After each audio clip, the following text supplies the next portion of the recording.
I'm at the 2024 LA Auto Show, standing in front of the brand new 2025 Acura ADX. Let's dive in and see what Acura has done with this new SUV. All right, let's start looking at the ADX by the design. So highlighting the hood, there are three pretty aggressive lines, one going down the center and two going across the ends of the hood. Moving down, let's cover the headlights. So Acura calls these the chicane design, and they look cool and similar to what's going on in the ZDX. Next is the grille. It's a new frameless design that has these cross patterns all leading through to the logo, and I think it looks pretty good, especially in this black trim painted against this gray colored metallic paint. Moving to the side, I want to highlight that this is the A-spec trim right there on the fender.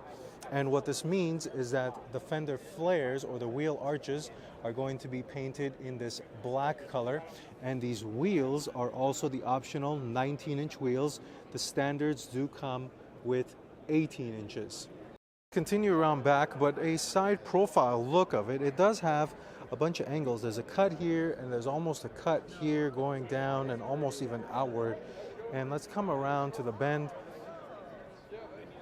The tail lights also have a very similar chicane shape to the front headlights as well, but they are somewhat shaped a little differently to match the back end of the car. The overall back end is quite subtle and understated compared to the front end. The one thing I do want to highlight, obviously there are sporty looking dual exit exhaust pipes, but the one thing is, why is this not in black to match up here? This should be in a black trim. I'm not sure why Acura has done that. Maybe it's just an illusion for me, but personally I would have liked to see that be painted in all black. Now I can't open up the trunk, so let's hop into the inside and see what's going on there. All right, so let's hop into the interior and take a look. So again, this is a different spec. The other one didn't have any accessory power. This one does, so it'll help me show you the screens.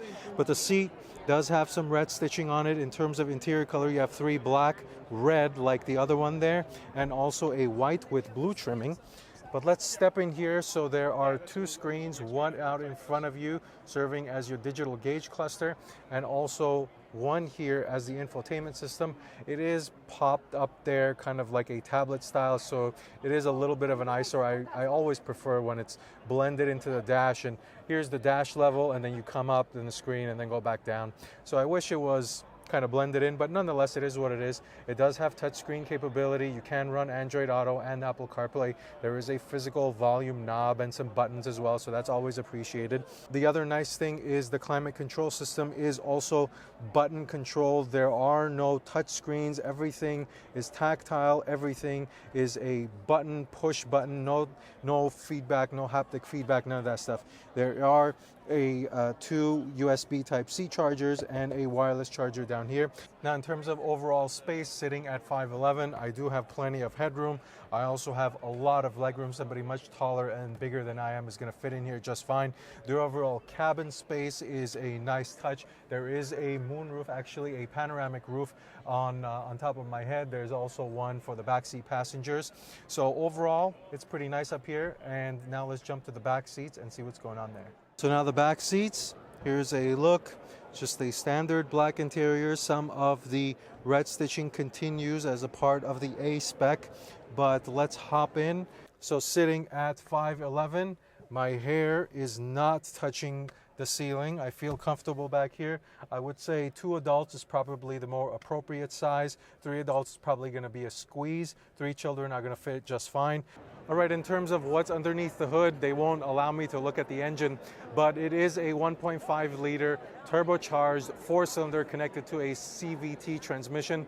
There are no horsepower figures yet. There's nothing available, but it's basically the same engine as what's found in the Acura Integra, and it makes 200 horsepower there and 192 pounds-feet of torque. So I'm assuming it'll probably come within the same range.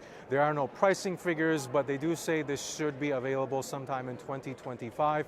Otherwise, that's pretty much it in terms of the ADX. If you have any questions about it, please send me a comment down below or send me a message on Instagram at DriveSteady.